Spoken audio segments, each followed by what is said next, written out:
Friends, welcome to Pankaja's kitchen. ಇವತ್ತಿನ ವಿಡಿಯೋದಲ್ಲಿ super ಟೇಸ್ಟಿಯಾಗಿರುವಂಥ mushroom masala ಮಾಡೋಣ. ಚಪಾತಿ, ನಾನ್, ರೋಟಿ ಎಲ್ಲದಕ್ಕೂ ಸೂಟ್ ಆಗುತ್ತೆ, ಹಾಗೆ ರೈಸ್ ಕೂಡ ಚೆನ್ನಾಗಾಗುತ್ತೆ. ಬನ್ನಿ ಹಾಗಾದರೆ ಹೇಗೆ ಮಾಡೋದು ಅಂತ ನೋಡೋಣ.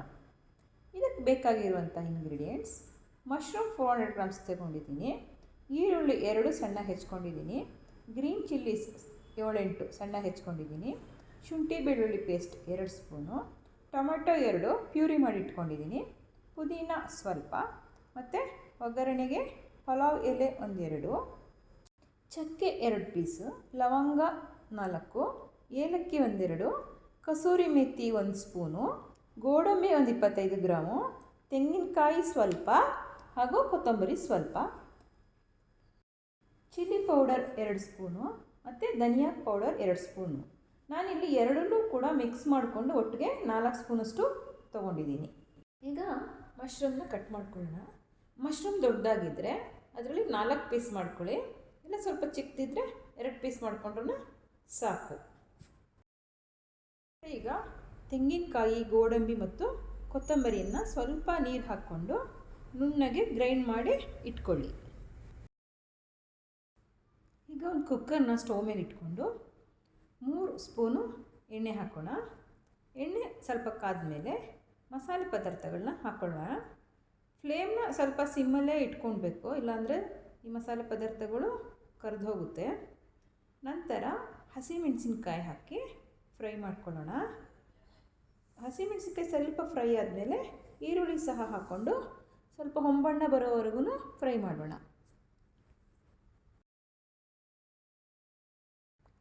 ಈಗ ಈರುಳ್ಳಿ ಸ್ವಲ್ಪ ಕಲರ್ ಚೇಂಜ್ ಆಗ್ತಾಯಿದೆ. ಈಗ ಅರಿಶಿನ ಪುಡಿ ಸ್ವಲ್ಪ ಹಾಕ್ಕೊಳ್ಳೋಣ. ಮತ್ತು ಅರಿಶಿನ ಪುಡಿ ಹಾಕಿದ್ಮೇಲೆ ಪುದೀನ ಕೂಡ ಮಿಕ್ಸ್ ಮಾಡಿಕೊಂಡು ಸ್ವಲ್ಪ ಚೆನ್ನಾಗಿ ಫ್ರೈ ಮಾಡೋಣ.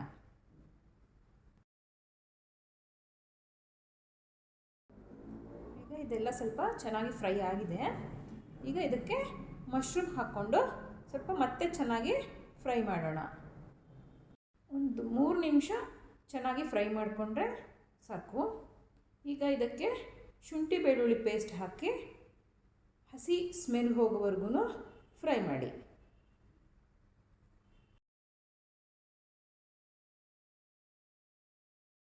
ಚೆನ್ನಾಗಿ ಹಸಿ ಸ್ಮೆಲ್ ಹೋಗಿದೆ. ಅದಕ್ಕೆ ಚಿಲ್ಲಿ ಪೌಡರು ಮತ್ತು ಕೊರಿಯಾಂಡರ್ ಪೌಡರ್ನ ಮಿಕ್ಸ್ ಮಾಡಿ ಫ್ರೈ ಮಾಡ್ಕೊಳ್ಳೋಣ. ಸ್ವಲ್ಪ ಫ್ರೈ ಆದಮೇಲೆ ಮತ್ತೆ ಇದಕ್ಕೆ ಟೊಮೆಟೊ ಪ್ಯೂರಿ ಆ್ಯಡ್ ಮಾಡಿಕೊಂಡು ಚೆನ್ನಾಗಿ ಫ್ರೈ ಮಾಡಿದ್ರೆ ಆಯಿತು.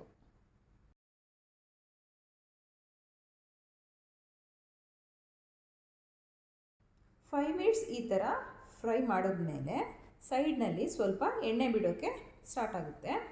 ಆಗ ರುಬ್ಬಿಟ್ಕೊಂಡಿದ್ದಂತಹ ತೆಂಗಿನಕಾಯಿ, ಗೋಡಂಬಿ ಪೇಸ್ಟ್ನ ಅದಕ್ಕೆ ಆ್ಯಡ್ ಮಾಡ್ಕೊಬೇಕು.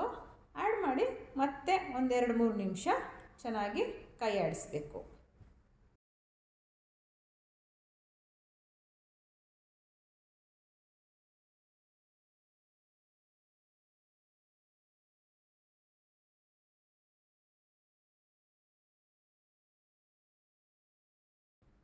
ನಂತರ 2 ದೊಡ್ಡ ಗ್ಲಾಸ್ನಷ್ಟು ನೀರನ್ನ ಸೇರಿಸಿ ಅದನ್ನು ಕುದಿಲಿಕ್ಕೆ ಬಿಡಿ. 10 ನಿಮಿಷ ಕುದಿಸಿದ್ರೆ ಚೆನ್ನಾಗಿ ಮಸಾಲೆ ಎಲ್ಲ ಬೇಯುತ್ತೆ. ಈಗ 10 ನಿಮಿಷ ಆಯಿತು. ಗ್ರೇವಿ ಕೂಡ ಚೆನ್ನಾಗಿ ಕುದೀತಾ ಇದೆ. ಈಗ ರುಚಿಗೆ ತಕ್ಕಷ್ಟು ಉಪ್ಪು ಸೇರಿಸೋಣ. ಮತ್ತು ಸ್ವಲ್ಪ 1 ಸ್ಪೂನಷ್ಟು ಕಸೂರಿ ಮೆಥಿನ ಕೈಯಲ್ಲೇ ಸ್ವಲ್ಪ ಸ್ಮ್ಯಾಶ್ ಮಾಡಿಕೊಂಡು ಅದನ್ನು ಗ್ರೇವಿ ಒಳಗೆ ಸೇರಿಸೋಣ. ಚೆನ್ನಾಗಿ ಘಮ ಘಮ ಅಂತ ಪರಿಮಳ ಬರುತ್ತೆ.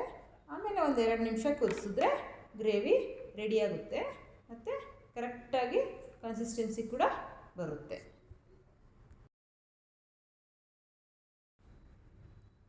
ಸೊ ಗ್ರೇವಿ ಇವಾಗ ರೆಡಿ ಆಯಿತು. ಆ್ಯಕ್ಚುಲಿ ಇದು ಹೋಟೆಲ್ಗಿಂತ ತುಂಬಾ ಟೇಸ್ಟಿಯಾಗಿರುತ್ತೆ. ನೀವು ಮನೇಲಿ ಒಂದು ಸಲ ಟ್ರೈ ಮಾಡಿದ್ರೆ ಮತ್ತೆ ಮತ್ತೆ ಮಾಡ್ತೀರಾ.